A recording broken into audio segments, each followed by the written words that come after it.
Tá drevná mučka, ktorú vyrábame, sa používa v kožušníctve na spracovanie norkových kožuchov. Ide o to, že má vysokú nasiakavosť.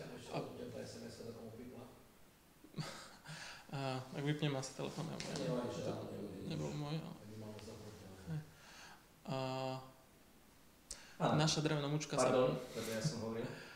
drevná mučka, ktorú vyrábame, sa používa v Škandinávii v kožušníckom priemysle na spracovanie koží, norkových koží, kde sa využíva tá je vlastnosť, že je suchá a má vysokú nasiakavosť a zároveň pri tom spracovaní, pri tom omielaní sa o seba tých norkových koží dochádza k tomu, že sú strhované jednotlivé časti, tuky, mäso, čo na tom kožuchu zostalo.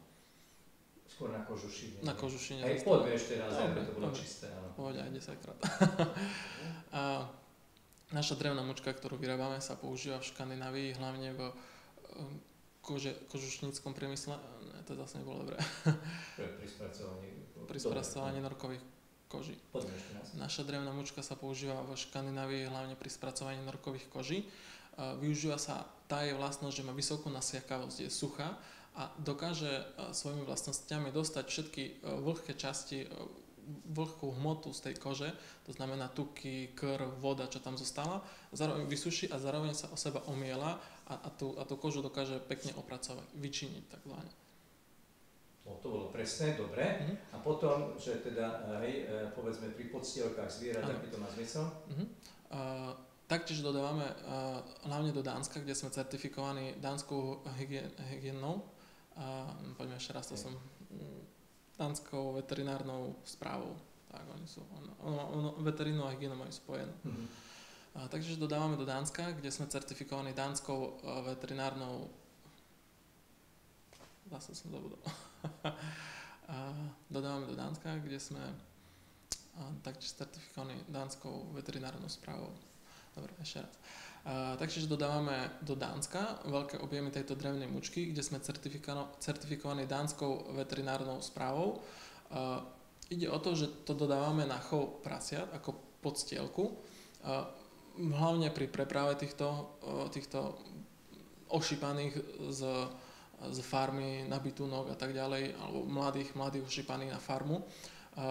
Má to niekoľko výhod v tom, že Dáni si prepočítali, že pri preprave dochádza veľmi často k nejakému poškodeniu tých zvierat, vyklbeniu alebo zlomeniu nohy a takéto zviera nemá prirástky také, ako by malo mať. Tým pádom im vytvára stratu. Takže oni to používajú pri preprave v kamionoch, vysievajú alebo aplikujú to na podlahy tých kamionov. Má to za následok to, že všetku vlhkosť z tých zvierat, ktorá tam vzniká, v podstate to vsaje do seba, zároveň zdrsne tú podlahu, zmäkčí tú podlahu a nedochádza k poškodeniu tých zvierat pri preprave. Možno, že ešte raz by sme mohli povedať, že nie len, možno, že drevná mučka ako pri preprave nielen teda absorbuje výkaly, ale vlastne aj...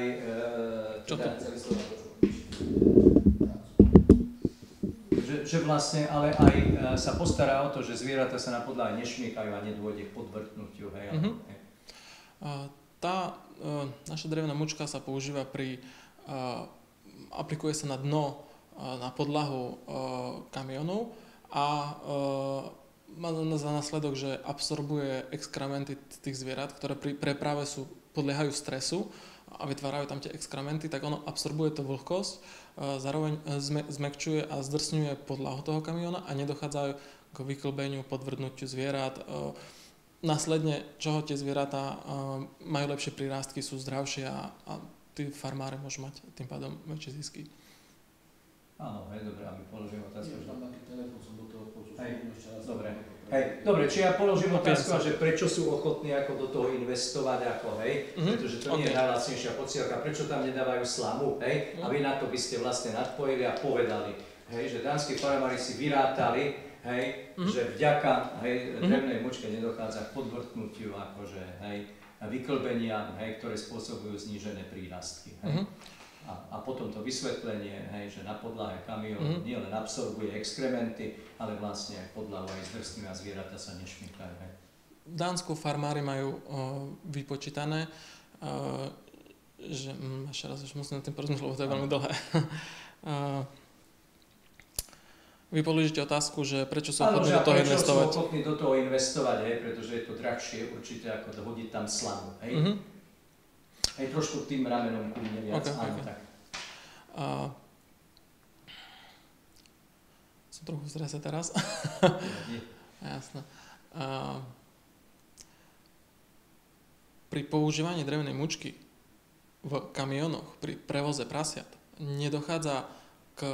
alebo dochádzalo, ak to nepoužívali, tak dochádzalo k tomu, že tie zvieratá podľahali stresu. Tým pádom sa tvorili na podlahe toho kamióna exkrementy, na ktorých oni sa často podvrtli, šmykli, vyklbili alebo zlomili si nohu.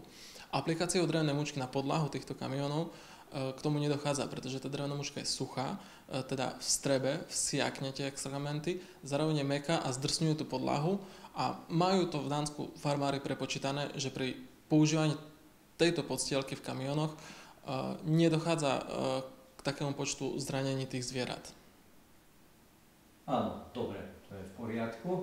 A možno teraz